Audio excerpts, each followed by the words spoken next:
Hello, everyone, and welcome to Bangers and Wash, the podcast that digs through the ditches and burns through the witches. I'm Jimmy. I'm Daz. Of Deffer. How are you, lads? Yeah, good mate. Yeah, I've survived the fucking great heat wave of 2026. The Hell on first one. earth. The first one. Oh Yeah. God, please. It's coming back as well. I've heard Oh. on the grapevine it's coming back. I've Bruv, it's heard, only I've heard June. from Michael Fish. We are Michael Fish, yeah. He's given us knowledge. It's coming Oh. back. July is going to be death, basically. Mate, it's only June, isn't it? And it was like We were my hotter than electricity everywhere. bill. We were hot. We were hotter than everywhere. Oh my God, mate. Yeah, My that's true, electricity that's bill's true, gonna be mental, mate. I had 12 shark fans all going. I'm not joking. Like the whole town's like sold out of aircon units. Like everyone just ran down, can't get them. Love my Mate, money. every time it's like the there's- COVID toilet thing all over again. Yeah, With every aircon. time there's 2 days of good weather, fans, everything are gone. Even the £4 Argos fans are all sold out, aren't they? Like, you know what I mean? Just Fucking hell, everyone panic buying fans. Right then. So today we're bringing you Volume 1 in our Hall of Fame series. Look, I know we actually did this before, right? But we've come up with a much better way of presenting it now. So if you think you heard that episode before, no, you didn't. Okay. So all the way back, I had a look at this, lads. All the way back, February 2021, we had the idea to put a post up every Wednesday on social media celebrating a classic album under the Hall of Fame banner. 5.5 years we've been boshing them out now every Wednesday without fail. It's crazy. Legendary, That mate. is crazy. I know. 5.5 years worth of albums. Consistency, mate. It is. It is consistency, mate. So what we're going to do with this now is every volume will have 15 albums, essentially. And we're going to do them in chronological order. So we trawled all the way back through Instagram, hours of scrolling to get to the very first one. So these first 15 albums in volume 1 today are going to be the first 15 albums that we put in. Oh, you have put them in chronological order, I think. Yeah, haven't you? yeah. Yeah, I know. Behemoths. Yes. I've got. Yeah. Yeah, you have. What Yeah, yeah. legend? They're all in chronological order, mate. So my first pick is the first one we ever did. Then you did the week after. Def did Yeah. the week after that. So volume 2 will be the next 15. It's easy, really, isn't it? Yeah. Yeah, when you know how. And we're just gonna keep going until we, I don't know. Die. I mean, we're never gonna catch up, but Yeah. No. but this will just be a good way because I had a look through these. There's so many albums we put in the Hall of Fame that we've never spoken about. Yeah. It's true. Yeah, It's a good that's a shout. fair point. Like a lot of yours, Daz, I had no idea. Never listened to. I mean, I listened to them when you put them in, but they're albums that I'm unfamiliar with, and we've never Oh, discussed yeah. them on here. So Yeah. Yeah, fair some enough. of your picks, so it's like, I don't know who that is. That's what we're doing, mate. We're all every day's a school day. exactly Having that. something new. Yeah, Exactly. Exactly that, mate. So That's what the we're for. albums that we'll be talking about, they're going to be ones that were, they might have been pivotal into getting us into heavy music. They might have been albums that defined certain times of your life, albums that opened you up to new genres, subgenres. Some of them, a lot of them, are like classic albums we've only discovered recently as well, aren't they? Yeah, there's a lot. that we there's a banged in lot. there. Yeah. It's great when you discover a classic album like so long after it came out, and you're like, Oh, well, yeah. It's the best got- feeling, isn't put it? that on my God, list. Yeah, man. yeah, it's nuts at the moment. Like on Twitter, I'm just seeing like loads of these like young kids are just like, oh, first time listening to fucking Bleeding Through or something. And I'm just like, It's you know, quality, mate. like Innit? it's awesome. Yeah, it's sick, man. Legacy shit. Yeah, people doing the homework, innit? Yeah, that's it. That's what you want. The people digging in, doing the homework, not taking everything at surface level consumption. Absolutely, mate. And if like us, you were new to some of these albums, there is a playlist in the episode description as well with a track from each of the records that we're discussing tonight, and then we'll update it with every volume that we do with a track from each. So it'll become like a great big, huge library of fucking Yeah. classic Good music word. that you can Yeah. dig into. So, right then, lads, without further ado, the first ever Hall of Fame pick album that we put in is the self-titled debut album from Downset that was released July 1994 on Mercury. Mate, I think when we came up with the idea to do this, I think I was just on a big Downset kick at the time. Okay. And that's why this is the first one that went in. It was just and that looked sick with that old cartoon artwork. Remember when you did it and it was like, look how sick this looks. yeah. It was like, look how, and that Downset cover is iconic in that style, what we used to release to Hall of Fame or any album of the weeks and that was like it was in that style, and the colours just blended so well, man. Mate, the cartoon filters were wicked. I might have to bring them back now occasionally just for a little bit of nostalgia. So yeah, that's why this was my first pick. I mean, I love Downset, man. They're one of them bands where I scratch my head as to why they weren't way bigger than they were. They're barely ever really talked about now. Even now, it's weird. No. Very strange. They're like a forgotten band, man. Yeah, like a cult band, aren't they? In a way. Like in a weird. But they were all they had so many tracks on the Punkorama compilations and that back in the day. So I don't really know. Sharing compilation albums like Bad Religion and Pennywise and Offspring and all sorts. So I don't. So it's not like they weren't rubbing shoulders with the top. But do you think because there was so many in that vicinity, that's why they got forgotten about? Do you think it's just unlucky? It was just unlucky timing. I think unlucky timing I think maybe because they just got there after Rage did. Yeah, I think that was what it was. Rage blew everything. I mean, that's the easy comparison, isn't it? Like, that's the only link, really. Yeah. But I do think that them becoming this cult band is actually way cooler. Yeah, of course, it's sick as fuck, isn't it? I think so. I'd rather be a cult band. Yeah, exactly. The first time I heard them was Headbangers Ball. Like the video for the title track came on. I remember, I watched that shit hundreds and hundreds. I just kept rewinding that song on my VHS. Like I fucking love that song, but it took me years to find the CD for this. Like it wasn't a CD you could easily get. In this country. I can imagine their record label was like quite obscure. Like, mate, every time I went to Virgin Megastores or whatever, it was the top of my list and I could never find it. Thank God I got it now though, man. But this is 35 minutes of like blistering hardcore metal. You've got Ray Oropeza's super fucking killer Aggie hip hop flow over the top of it. Ango is one of the all-time fucking great opening tracks, man. And this, in my eyes, is one of the 90s best debut records. So yeah, if you haven't heard it, get on this record, man. Like I said, there's the title track's in the playlist. Just press play on that, and like if you've not heard this, boy, you'd be fucking blown away, man. So yeah, Downset is the first record that we put in.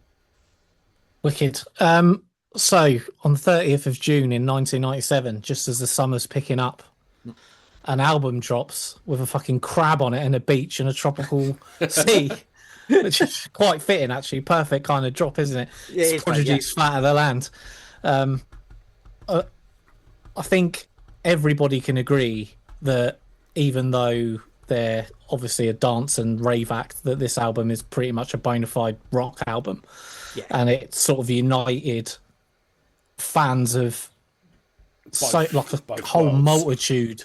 Not even that deaf, like a whole, like everybody was everybody. like in on it, like pretty much everybody in it. But I think they gave clues on Jilted Generation where they were going to go, and then I mean, you remember the Breathe video. I remember seeing it on the Big Breakfast. Mate, the Breathe video when it first came out, and it was like, oh my God. But then do you remember like the uncut version that used to go on? And then I was just like, oh mate, this is even more like insane. And Smack My Bitch Up as well. Smack My Bitch Up was the uncut one. That was the one, mate. Yeah, sorry, yeah.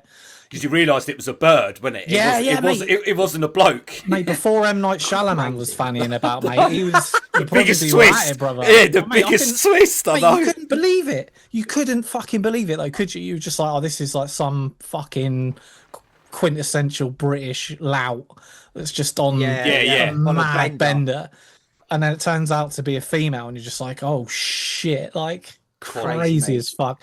Yeah, like real cool. As we said, like everyone should know this album. I absolutely rinsed the fuck out of it since it's come out. But I will say something that I didn't know that I did when I was doing a little bit of research about this. That apparently, like the Mail on Sunday, like plastered a headline across the front page about this album, proclaiming in big bold letters "Filth and the Fury" right across the top. Fucking pathetic. And well, the only other band I think, according to this, that had that 2 decades earlier was the Sex Pistols. Mate, this so the fact that it made uproar when this Firestarter caused uproar. Yeah, it was. I love that they pushed all buttons of these like snivelling old fuckers, didn't they? Yeah, like, these fucking sooty bastards. Miserable old fucking. Oh, mate. I suppose in a way it was a bit like Eminem's Marshall Mathers, just like maybe perhaps not on the massive scale. Like the government didn't get involved, but they kind of were. They were kind of just like, we got to stop this. This is mental. People couldn't handle Keith Flint, could they? And his like fucking and his parrot hairdo and all that. And I hated it, mate. It was being 17. And Daz, you would have only been what, 13? Yeah, maybe? I was 12? young lad when this was doing the bits and that, but it was still so prominent. Like, I think because it sounded so different from the Prodigy we knew from Experience and Jilted Generation. This was like, this came if you like you said, Daz, if you liked any form of sort of rock or metal, this album would hit the mark because it had fucking everything. It was in Kerrang, mate. They were in Metal Hammer. They played Download. Like they headlined Sonisphere, mate. They just united the tribes. Like Like, and for that reason, mate, that's why this is in here. Yeah, great pick, mate. That great pick, mate. Another great pick. October 2nd, 1996, a band called Dub War released their second and final album, Wrong Side of Beautiful. Wow. Benji Webb of Skindred. Obviously, this was pre-Skindred. Ragga metal, rock. There's so many different genre tags. It's a great blend, isn't it? That reggae metal blend. It's a great blend. Such a great blend. I think it's, again, like we said about the Prodigy, like uniting everyone. I think this particular Dub War album would have done the same, because I think this must have been, was it on a Metal Hammer CD compilation when we first heard this, Jim? Yes, Steph. Was it Enemy Maker or Cry Dignity? I'm going to mention it later. That exact same. It was the same CD. It was one of the tracks was on there. I'm sure it was either Cry Dignity or Enemy Maker. I can't remember. There was one on a Metal Hammer one, and there was one on a Kerrang one. Kerrang, $1 Million Love was on the Kerrang that's one. It. And one of the others must have been on the other. Was on the Metal Hammer one. Yeah, I think it's just that anthemic, easy, groovy, feel good music that at that time in 96 we would have been listening to harder stuff. Yeah. We were sort of probably tipping our toes in death metal at that time. Machine Head had just come out. The start of new metal with Korn and Deftones. Fear Factory, Pantera. Fear Factory. It was a different mixture of metal going on, but this was just a palate cleanser and something just a little bit easier. So when you did hear it, you could like appreciate it. And obviously at the time it was on Earache as well, which were a big label back in the 90s. Yeah, man. So it's again one of those ones that you would sort of think, oh, it's on an Earache, it's on Earache Records, so it must be decent. Yeah. But it's just so different. Benji sounds fucking great on this. It's a shame they only did. Well, they were way more eclectic than Skindred, weren't they? Like this has got so many different flavors on there, hasn't it? It's so many, man. It's a shame that they did sort of stop. I mean, Skindred are not doing too bad at the minute. I mean, he's dipped his toes in, and then he's made Skindred a very, very big festival band, arena band. So you can't go wrong with that. But yeah, if you haven't done Dub War and you want to hear something a little bit different, it's just put it on, especially with this weather that we've been having. It's sunshine music. It's just feel good. You'll just have a smile on your face. Yeah, brilliant. Oh, mate, I love Wrong Side of Beautiful. I listened to the first Dub War album today. Is it Pain? Yeah. With Nas Ting and all that. Yeah. Oh, mate, it's fucking... What a band. They were a great band, mate. Great band, mate. Right then, album number 2 that I put in, another Earache Records album, Def. Came out June the 11th, 2007. Municipal Waste, The Art of Partying. This album, I was thinking about this. This would make an all-time thrash top 10 for me if I was doing It's got to, isn't it? I think so. I'll agree with that. For me, mate. Like, and there's an argument that for me anyway that like Municipal Waste are one of the greatest ever thrash bands. Like, yeah, there's not too many other thrash bands that give me that as much fucking like sense of fun, and you can't help but listen joy to them. It is, mate, isn't it? You just can't help but listen without a shit-eating grin on your face. Yeah. I love everything about this record, man. Like, it's so fun. The tunes are wicked. The riffs are wicked. Tony Frester's got that distinctive, like, rapid fire delivery that he has. That, you know, it's quite a unique. It's only really Mike Muir of Suicidal Tendencies who has that same sort of delivery. The skits on this are legit fucking hilarious. Where they're trying to get their mate to come out to the keg party, and he's like, I don't know, man. I've got the orthodontist in the morning, and they're like, "Don't worry about your ears, man." And like that fucking skit gets me every time, mate. The artwork is legendary. Like, that album cover is like legendary now. It's just the ultimate party thrash record. This, and mate, I love this album so much. This was.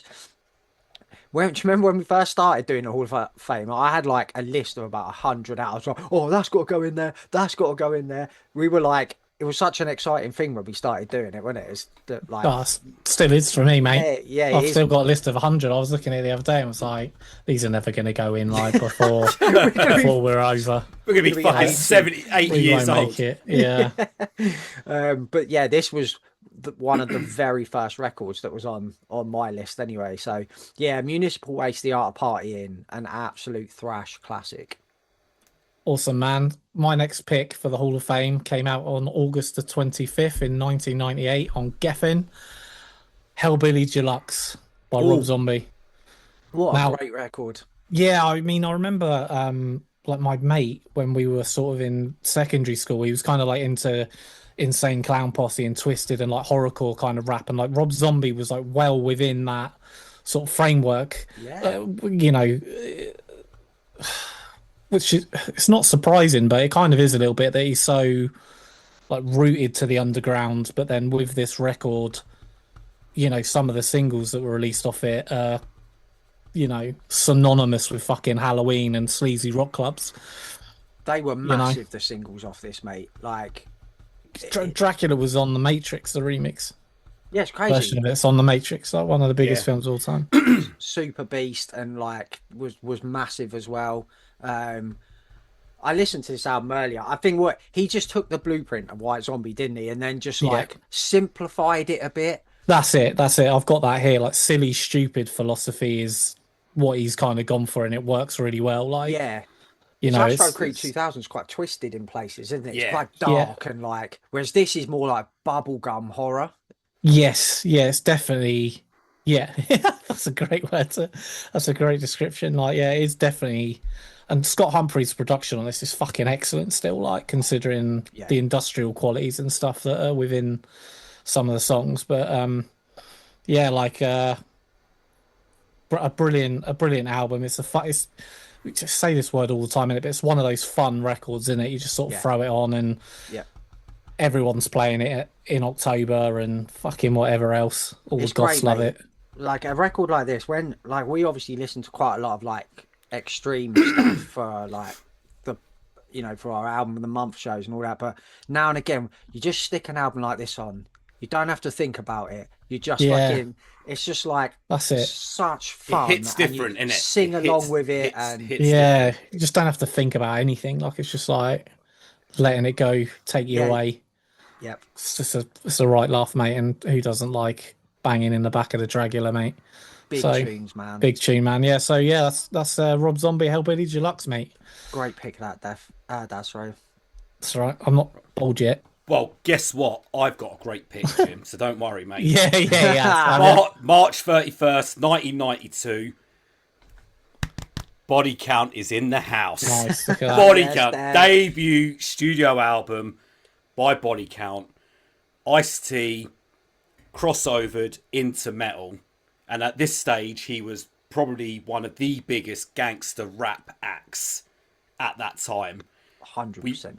And it was original gangster when it, I think, was for me the first time I heard, because they played obviously the Body Count track on that album. I mean, that's ballsy on a gangster rap album. Big balls, mate. Big balls. Like, it's about over halfway through the out, so it's not early on. It's not like it's sort of 3/4 down the track listing, and you just hear this fucking metal track. This fucking. It's just like, what is this? Like, oh my god, I wish that he would do more of it. And he did. He partnered up with Ernie C. They co-wrote the album. And then we've got a very similar gangster rap metal album. Yeah. And it's just heavy. It's got that power of Sabbath, like he says, you know, that pace of Slayer. It's got the groove. It's just got everything, but it's still Ice-T. No act. It's still him, as you had heard on his previous gangster rap albums or the albums that he would do after. This was like the perfect combination. It was ballsy. It was ballsy. It was ballsy to put it on a gangster rap. It's like the circumference of his fucking scrotum's probably like as big as a Tetley tea bag, in it. Yeah, it's ball. You know what I mean? I mean, he's made no. He hasn't hid the fact that he's always sort of been into metal and he's a fucking OG. But to drop, I mean, just imagine like Ice Cube on one of, like, say, the Predator, just in there dropped like a fresh track. Yeah. You'd be like, what the fuck? You'd be like, what the fuck is this? Yeah. He didn't just dabble in it. He went like full fucking. He just jumped straight headfirst in, didn't he? And made a whole album, made a band. Like, it was such a cool thing. And I think for us, like in school, like you remember, like people would take the piss, wouldn't they? Because you like heavy metal. Oh, fucking always. Yeah. Before you like, everyone had like leather jackets and long. Now they're buying up all the fucking System of a Down t-shirts. Yeah, mate. Damn right, mate. But it was like we could go. Yo, wait a minute. Heavy metal ain't just like that. Ice-T's got a fucking heavy metal band, and it gave like, for us in school, it gave metal such like that bit of cred that like it didn't always have. Yeah, and again, you know, we all love that gangster rap, that early 90s gangster rap stuff. We love that. Ice-T's one of our favourite artists in that genre. Yeah. So for him to have a metal band and to sound as good as they do even now, I mean, we're going to see him at fucking Bloodstock, man, before Judas Priest. I can't wait. We're going to go fucking crazy for that, man. Wait. I wish DMX started like a fucking hardcore band. I think, you know, could you imagine that? Yeah. But the thing is, Ice-T sort of paved the way for that, you know, rap and metal sort of combo. Then obviously later on we had Judgment Night. And then it's, you know, again, the Prodigy, they sort of combined, you know, with their different genre. Machine Head did it as well, didn't they? Obviously, everyone done it, yeah. In it. Ice is the inventor, man. He was a trailblazer, mate. Trailblazer, mate. And he's still doing it now, mate. So, yeah, I mean, controversial album. Don't listen to it in the car with volume up. Just don't. Listen to it in your house, because it is still Ice-T. I'll leave it there, but it's fucking brilliant. It is a classic. Yeah, it really is, mate. Right then, from one, I mean, we're only dealing in classics here, so there's no point in me saying yes, it's true. Classic to another. It's true. August 20th, 1996 on Roadrunner, Typo Negative released October Rust. Right, Def, you know you were talking about that CD earlier. Yeah. October 96. It was called Brutal Bunch 3. That's it. And it was on Metal Hammer cover mount CD, mate, because I remember me and you used to make mixtapes with all the we'd get the best tracks off the compilation CDs. Yeah. And then we'd make mixtapes with all them tunes We did. So, kids don't know the grind these days, man. Daz, they really don't. Sitting at my AWA stereo with a fucking stack of like holding record and play or whatever. Cover mount CDs. Yeah, putting your tape in, like skip track 6, record, bang. Like mate, it was magical doing that though, because it meant something, didn't it? Yeah, it did. It was fucking amazing, and you shared it. It was like a part of it's part of you. Yeah. It's like, this is a part of me. This means a lot to me, and you give it to your friends and be like, fucking get on that. Yeah, mate. My first taste of this record was Wolf Moon. Do you remember that? Def was on that Brutal Bunch 3. Fuck, I wish I had a massive wallet full of them CDs. I wish I'd have kept I them. wish I kept them. Go check Vinted, mate. They got loads of those fucking samplers on there, brother. And again, I'll have a Wolf. look. I mean, I know he's going on, but those CDs would have a lot of the music we were listening to, but then they would have all these up, like Type of Negative, like for example. I never heard it, and it was just like, what the fuck is this? Mate, I remember getting to Wolf Moon on that CD and being like, holy shit. Yeah, what is this? I don't know. What is voice? The music, it's like, what? I don't know what it is. Never heard nothing like it. Never heard it. And it was like, it's nothing I'd never heard, but then I'd want to play it again. That's it. We played that track over and over again. Man. And I remember playing it, like, getting my dad to listen to it. He fucking loved it as well. So we went instant, straight down the record shop, mate. Bought the fucking album. And, like, it's one of the magical special albums, this, that just takes me back to being that wide-eyed teenager sitting in your room, this playing on my fucking, I had the best Ira stereo, mate. It was fucking so sick. Sat on my bed reading the lyric book. Yeah, like, just being sniffing the old booklet, the smell of a CD booklet. Oh my god. Yeah, me too, bro. Still huff a whiff now. Huffing it, mate.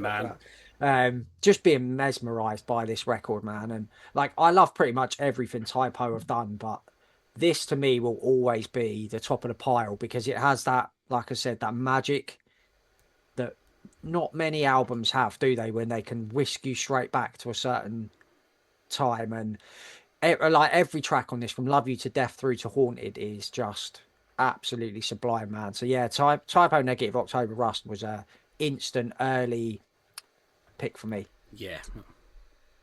So my next pick is quite interesting actually, because most of these picks, like date wise, you know, we're always talking about like dropping albums at the right time of the year. Yeah, they all seem to be like pretty much spot on. So the next pick came out on the 12th of March in 2001 through Music for Nations, and it was Opeth's Blackwater Park.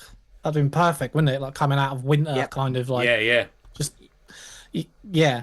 I mean, Travis Smith's artwork is impeccably sets the scene for what you're going to find on this album.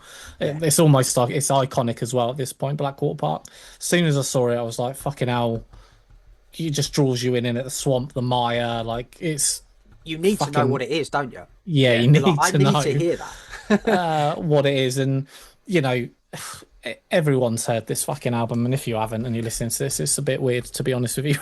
But you know, it's a modern metal masterpiece, along with a lot of their early stuff. Their early run was fucking probably one of the best in musical composition history, I would say. Absolutely. Like, where do you go up to, Daz? Like what in terms of classics? Where they fall off? I would say Watershed. Yeah, Watershed was the last growler, wasn't it? Yeah, before, yeah. And then it went clean. And then they went clean. Yeah.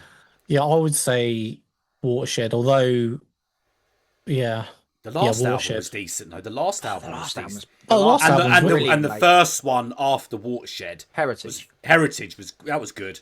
There were some good ones on there. I like the growl. You expect to hear the growls, mate. Yeah. I think Opeth without the growl. I have been revisiting a little bit of the proggy Opeth, and it is fucking really great, mate. Once you, it is. But you want, but this is a 9-album run from '95 with Orchid, Morning Rise. I know it's mental. Life, Blackwater Park, Deliverance, Damnation, Ghost Ravers, Watershed. They're all fucking bangers. Fucking all like 9 out of 10s. Like it's actually fucking insane. Yeah. You know, so it goes without saying why this was like an instant pick. You know, I mean, in 2020, Loudwire listed this album as the #1 progressive metal album of all time. Oh, you can't argue with that. It was Metal Storm's #1 album in 2001. It was #4 on the top 200 albums of all time.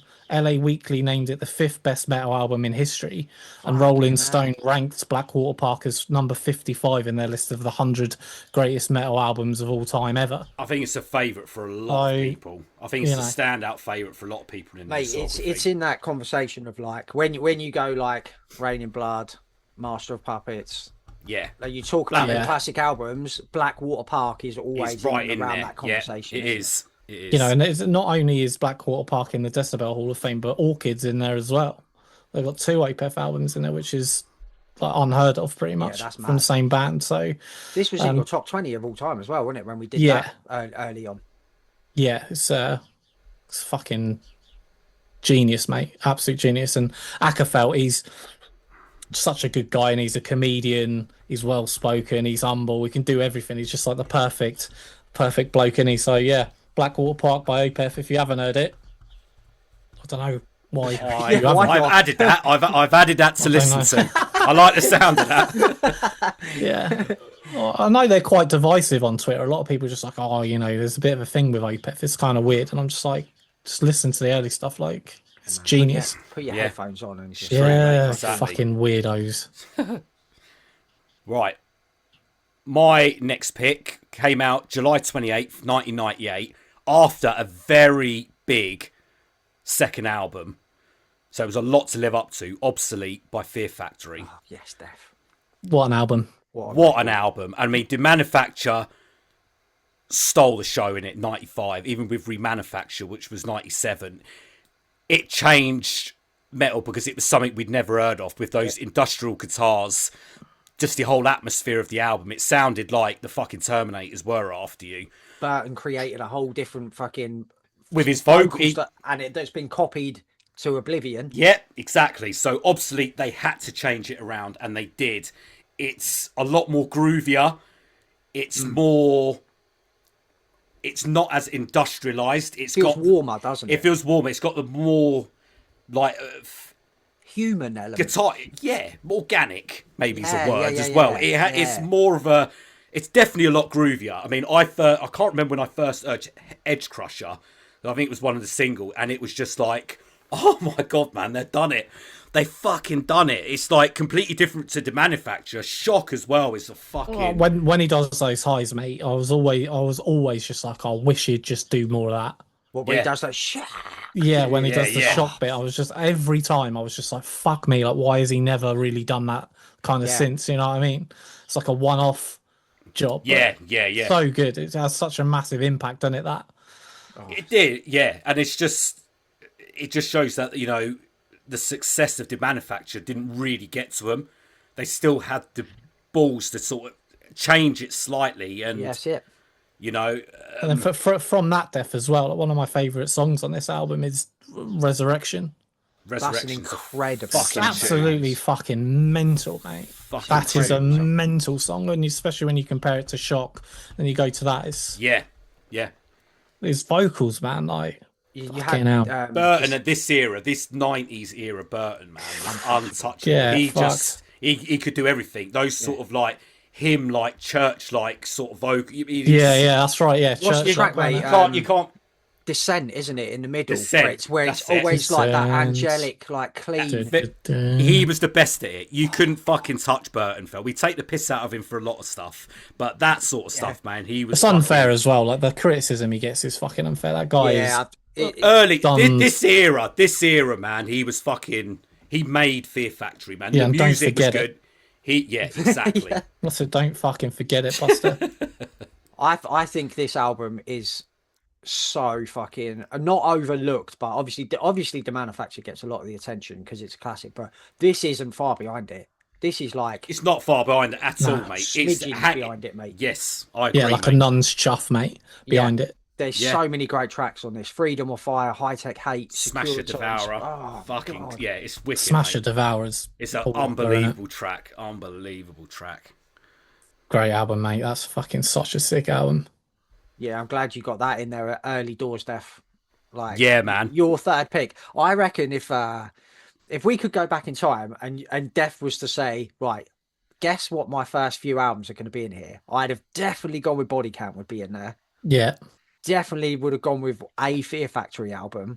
Dub War, you wouldn't have been surprised because it was such a big... But the next two that you've picked... No spoilers. I would never have guessed them in a million years, mate. No. We love this game, didn't we? We love this game. Right, my fourth choice that we went in, December 3rd, 1983 on Metal Blade, Slayer, Show No Mercy. Like, I think... Classic Jim Pig. That's It's a you album, innit? It's your album. Mate, over the years, this is these are big words, right? I know, but I think this might be my second favourite Slayer album now after Seasons in the Abyss. Fair enough. Look, I know Rain in Blood is arguably the best one, but that doesn't best and favourite are very different things. Yeah, of course, absolutely. I love the raw energy of this, that youthful fucking energy of just trying to be the fastest, evilest band on the planet at this point. That's what Slayer's basic mission was like, and they did that, but they also had the songs to back it all up. I mean, this is their debut record, and it's already there in big black and white letters, mate. Like Evil Has No Boundaries, The Antichrist, Die by the Sword, Black Magic. These have been setlist staples for them. Yeah. They're still like the blueprint for black and thrash even now. They are, mate. That's the thing. Because this album has that an evil, dark sound and atmosphere to it that every one of the black and thrash bands can harken back and be like, Show No Mercy is the beginning of that sound. Tom's vocals on here have got that little bit of reverb on them, so he sounds fucking wild on this record as well. Like when he goes into that the last I Am the Antichrist, and his voice just goes like stratosphere fucking high. It sounds so cool. The guitar tones on it for 1983 are ridiculously heavy. Lombardo's drums are phenomenal, and then to top it off, you've got that absolutely iconic album cover that it's just fucking perfect, this record. I love it so much. Any of those first load of Slayer albums could have been in there, but Show No Mercy is the one I wanted to put a light on first. Good work, mate. Good work. Good work. Like coming up to 2004, it was like peak Daz time. And October 25th on Century Media, a small band called Behemoth released a little album called Demigod. So I'll be really...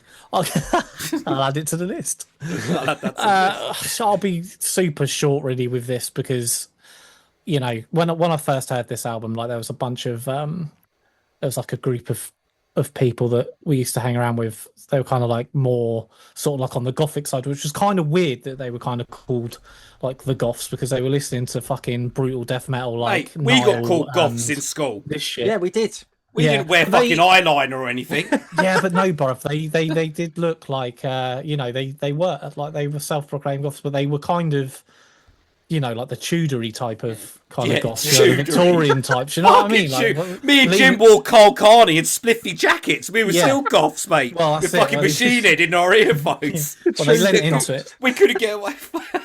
They're true goths, mate. They lent into 1284. Well, they came to school in horse and carriage. Horse and carriage. Fucking come out with monocles and then big top hats. Yeah, they had the fucking monocles and the top hats, and that's what they're fucking like, and the cravats and shit.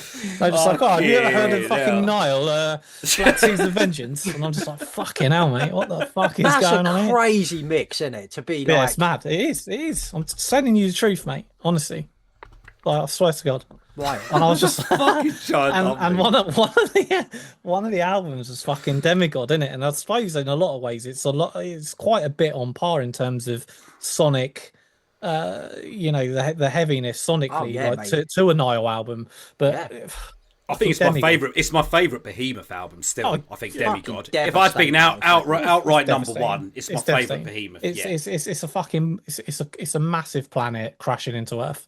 Yeah. Like, you know, Nurgle's vocals on here are so fucking powerful and frightening. I was terrified of this fucking album. I was terrified. It was just like, you know, the Inferno's drumming. Yeah. It's the same thing with like Cradle of Filth. And like even with Nile, when I first heard them, I was like, what the fuck? Like it was the Egyptian sort of like atmospheric type thing. It made me feel really uneasy. And with this, I was like, God, what is happening here, mate? Like, I don't know whether we should be listening to this, mate. You know what I mean? Yes, like, mate. I love that feeling when you were younger. Yeah, like I love that feeling when you were younger. Fucking get this off, mate. Have we gone too far? Like, yeah, it's too far. Yeah, is this too much? It was Like, too much for the age. Yeah, definitely. It was you never ask fucking that too question now, much. do you? But like No. back then, you were like, It's weird because you kind of chase it like a fucking heroin yeah, you do. addiction, don't you? I would love to But feel back that. then you were like, shit. I would Maybe you love to kind of feel that knew. again. Maybe you knew. He knew. If I'm not scared of this, I'm going to be fucking jacking up for the rest of my life on heavy riffs. That's know? it, mate. Once What it was. once it hit you, that's it. So yeah, I mean, the reason why it's simple, it's a fucking classic. They are predominantly a black metal band. This album, I would argue, was simply a straight up death metal record that landed them in the spotlight of extreme metal, catapulted them into the forefront. And the fact that fans, with every subsequent release, lament the fact that it's not sounding like Demigod 2.0 is a testament to like how important this album is. I listened to it the other day, Daz, and I was like, it's so easy to forget. I know, like, because Nurgle's become a bit of a cringy edge lord at times, and it's like it's so easy to forget what a fucking devastating band they were on, like this Evangelion, the Apostasy. Those they're fucking incredible bands. Yeah, they are. That was an insane. So easy to forget, but. It's again like with Burton. It's the same thing with Burton, isn't it? It's just like, okay, like you might get some shit now, but don't fucking forget. That cunt was a fucking force of nature back then, mate. You wouldn't have given him shit back then, brother. Exactly. Mate, this album is fucking unreal, mate. Demigod. Yeah, blew my fucking head off again. I'd listened to it today, and I was just like, it's mad. You can feel the G-force coming out. Early Behemoth. I'll say it now. It's untouchable. Yes, untouchable. Early Behemoth is untouchable. It probably invented extreme metal because that's why people were so upset about the fact that they're never going to get it back again. No, they slowed down. They had to. But in the hope that like maybe bands like Whitechapel and stuff have rerouted back to their core sound. Maybe one day. Maybe one day. Maybe I hope so. And then on that note, Demigod Behemoth fucking blow your wig off. Great pick, mate. Right, another album that I picked blew my wig off, but it wasn't until listening to it much later than the release date. So May 15th, 2007, on Metal Blade, a band called Job for a Cowboy released their debut album, Genesis. Oh, yes, I knew of the band back then. Did you not, I always found the name. I found the name cringing. I found the name cringing, and I thought, I'm not listening to a band called Job for a Cowboy. It just sounds shit. It's like Job for a Painter. It's just embarrassing. I thought, fuck that. What are you listening to? I'm a carpenter. Yeah, I just thought, oh man, what are you doing? And I sort of stayed away from him. I did hear the Doom EP stuff prior, probably just after the time, and it was more deathcore. And it was like, no, I don't want that. They're not my sort of thing. And it was really until we started doing the podcast, you boys obviously were talking more about Job for a Cowboy, and I got into this album, and it's just straight up, straightforward death metal. Oh, yeah. Well, I heard what you said. They were just like, they fucking must. They don't like the Doom EP, so what we'll do is we'll just change up and become a technical death metal band. Mate. They just went proper straight edge death metal. 30 minutes, no shitting around. Bang. Great solos. Quality riffs, some quick play, technical, and when I first heard it was like, hang on a minute, I actually think I like this band. But to change from that sort of deathcore to this style of death metal that they do is just something that I really enjoy listening to. And their last album was really good.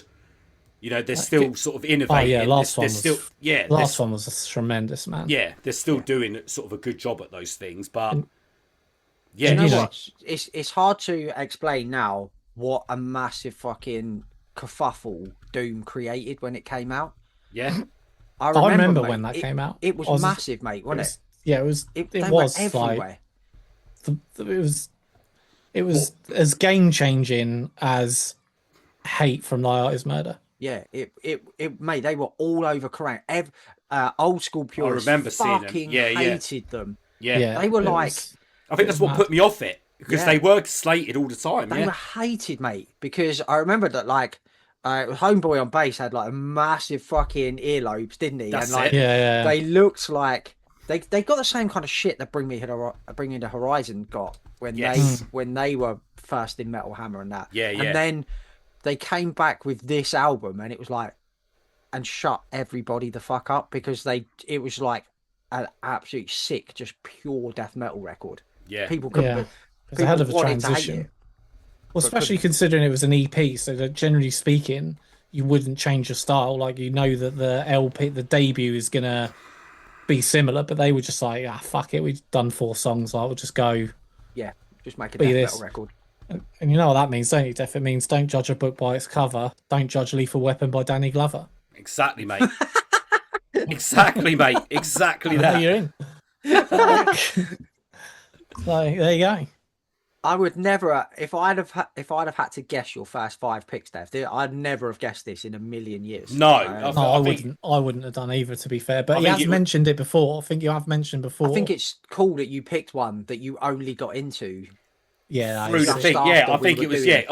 Obviously heard of the band, but never gave him sort of the time of day because of obviously all the shit that went on. And obviously being embarrassed by the name, but then being embarrassed. Do it. I just think you've got second-hand embarrassment. Fucking band name in like America. But again, listening to it, it's just this is it's my sort of shit, man. Death going into our place. Hello, have you got a job for a cowboy? Job for a cowboy. What was that, mate? See, I'm embarrassed. Like, I've written it down. Yeah, but now I can say I'm not embarrassed now. It's a fucking great album. Yeah, man. You're an employee of the Cowboys now. Yes, I am, mate. Right, my 5th pick, final one for this volume, came out May 29th, 2000 on EMI, Iron Maiden's Brave New World. Now, of all the Maiden albums, the reason I picked this one to go in first, right? These might just be big words. This might be me going over the top here, Def. I think this might be one of the most important albums in heavy metal history. Yeah. Because after that incredible 80s run, Maiden's stock had plummeted in the 90s, right?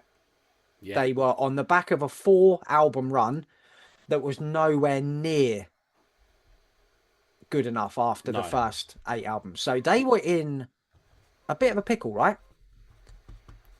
So if Bruce and Adrian hadn't returned, if this album hadn't have been as fucking brilliant as it is, where would they be now?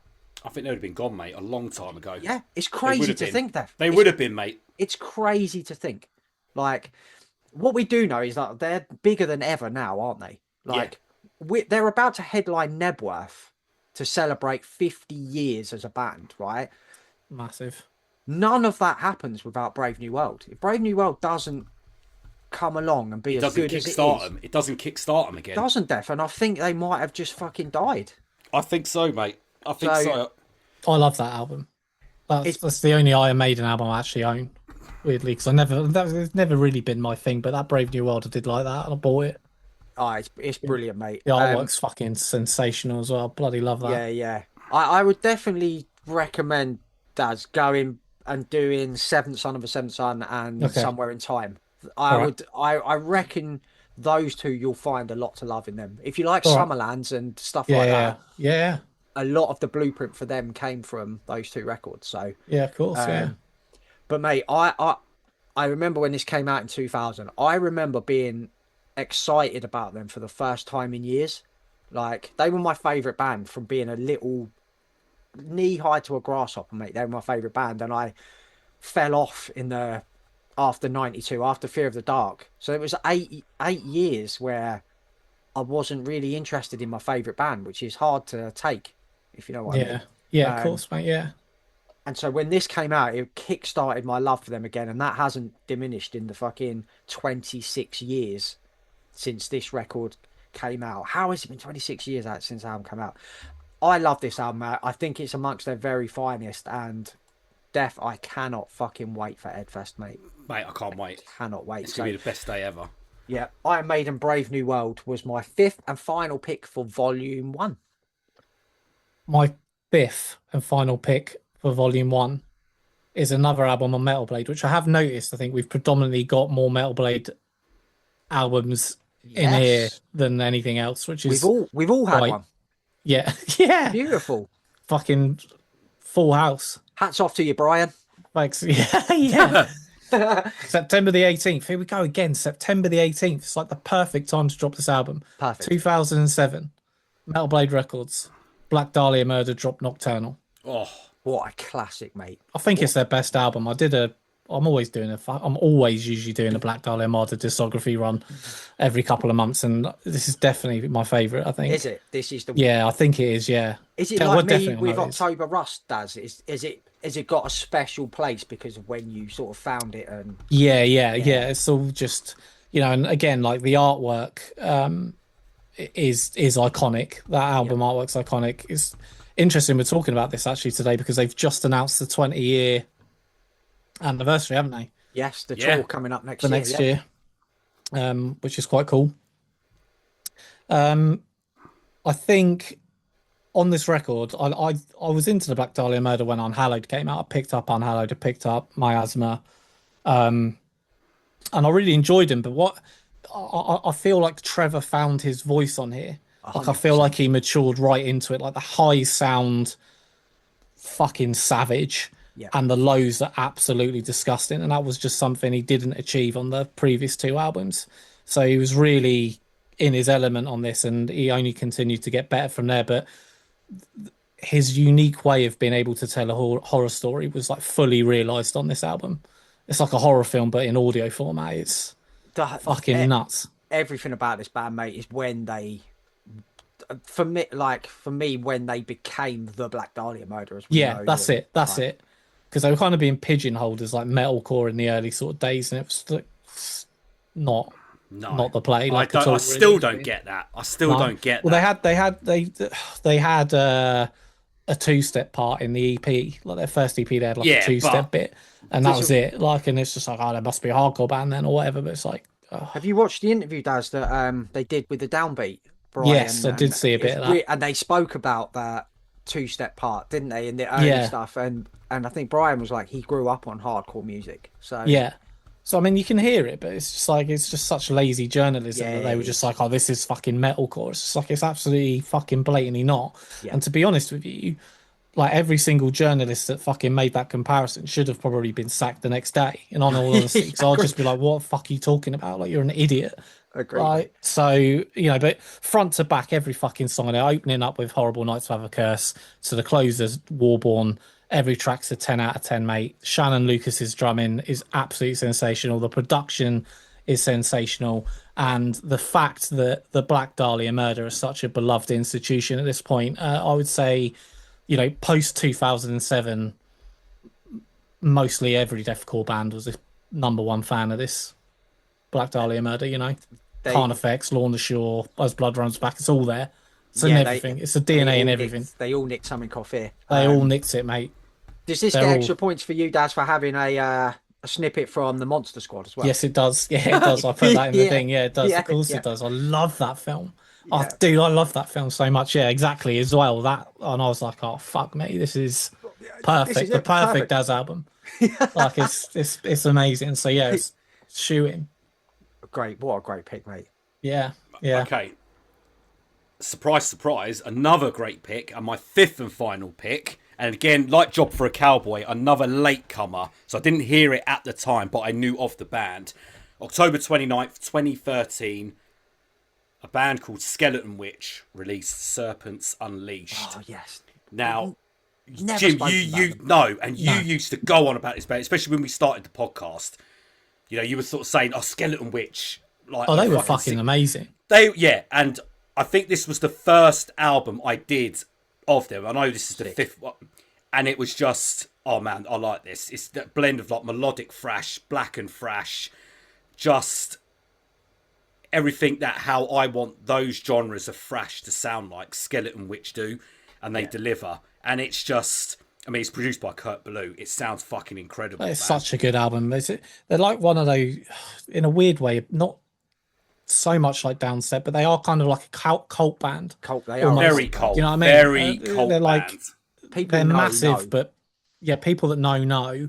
Yes. And every so often, once in a blue moon, I'll see like a little tweet or something, just like, God, I miss like Skeleton Witch. And it gets hundreds of fucking likes and replies. You know what I mean? Everyone's like, Yeah, they were a big fucking band, man. And it was the last album with vocalist Chance, wasn't it? Yeah. He sounded fucking incredible as Yeah, well, man, on the albums, vocalist, man. mate. But it's a great band. I mean, on this, I mean, you know, the longest track is 4 minutes 18, and that's the last track. Everything else is in between that sort of 2.5 minute, sort of to just under 3 minute. It's the perfect length of tracks. It just does the fucking business, does what it needs to do in that time. And yeah, it's just, you know, again, the first time listening to it, and you know when something just sticks with you, Oh, God, and then you mate, go yeah. back in a discography, and you're like, fucking hell, They were man. one of the best bands to kind of do that. They were Like, sick. they were. 100%. Yeah, Like, it's I wish I got into this band mad. when they first come out. Obviously, I knew of them, but just sort of stayed away from it. I mean, again, you look at the cover art on that. Does that scream thrash metal? It's No, they not doesn't. really. It's one of those. Death metal-y, isn't it? Yeah, it's a bit sort of different, but It's quite colourful, if I remember as very, well. very colourful. Yeah, it's. I got into them death on Breathing the Fire. Shout out to my cousin Ricky, who introduced me to Skeleton Witch on Breathing the Fire. Mate, I same as you, Death. The second I fucking heard this band, I was like, I know I fucking love that band. Exactly.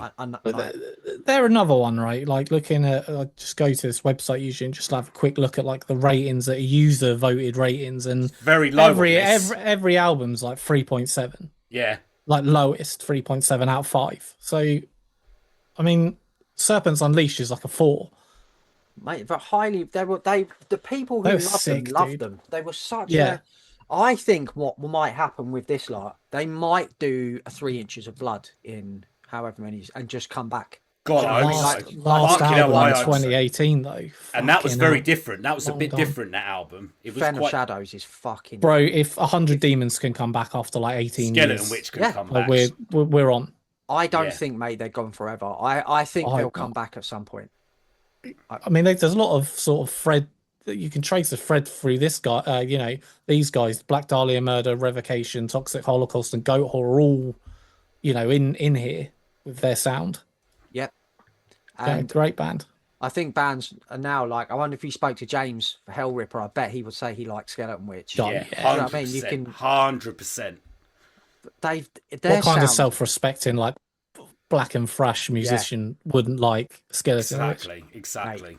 I am starting the Skeleton Witch discography run through. Oh, Jim. Hit it. Oh, Jim. I'm I going think back I to might do Beyond the the same. Permafrost. Yeah, come on, Oh. Dad. Let's go. Have Come a on. good Beyond the- time, innit? Have a good time, boys. Beyond the Permafrost is fucking insane. We're Yeah, starting man. there, mate. Come on. Okay, let's we do it. are. Let's do it. Honestly, if you've not listened to Skeleton Witch, but you like we said, Hell Ripper, Demiser, and all the like, I wonder whether Nigel's a Skeleton Witch. He must have done, hasn't he he? must have done. If he hasn't, he's in for a fucking good time. Oh my god, they are just such a perfect fucking. They've even got that sort of latter end, that punky sort of thrashy end of like Oh, yeah, Dark yeah, Throne, they've Dark yeah. Throne as well. yeah, they have, mate. But, There's a you lot know, of punk in there as well, isn't there? A There's lot of definitely like a punk. punky. speed metal-y. Yeah. What a band, man. What a What an band. album. Fuck me. Right, I yeah. might have to listen to it again now. What a way to end. What This a is- way to end. This is why, mate, this Hall of Fame thing is going to be so good, because we wouldn't have had a chance to talk about Skeleton Witch otherwise, or Exactly. a That's lot true. of these bands, or Yeah. Dub War. We wouldn't have spoke about Hellbilly Deluxe, would we? Do you know what I mean? No, Because- no. Yeah. So yeah, that's there we go. The first 15 albums that we picked right the way back in 2001 for a Hall of Fame, and mate, you think this one is good? Believe us when we say Volume 2 is fucking ridiculous. Like, We should just do Volume 2 next month. We should just do it next mate, month. I'm happy. I We would should do it next month. Just I do would it. Do happily maybe belt do of one a these out month. I'd Yeah. happily Yeah. belt one I of reckon these. we could do one a month. Easy. Let's do that. Right, we'll do do that because Volume 2 is mental. Yeah, Volume 2 is it is. mental. Yeah. I've seen my first pick and it's like, oh shit. Yeah, mate. Yeah. So like I said, if you haven't heard some of these records, a lot of you might have done, some of you might not have done. There's a track from each record on the playlist. It's in the episode description. Check that out and let us know what you discover from this, because that's what we really want to know, innit? Yeah, that's Exactly. what we're here for. Yeah, we will be back very, very soon. Until then, party on, dudes.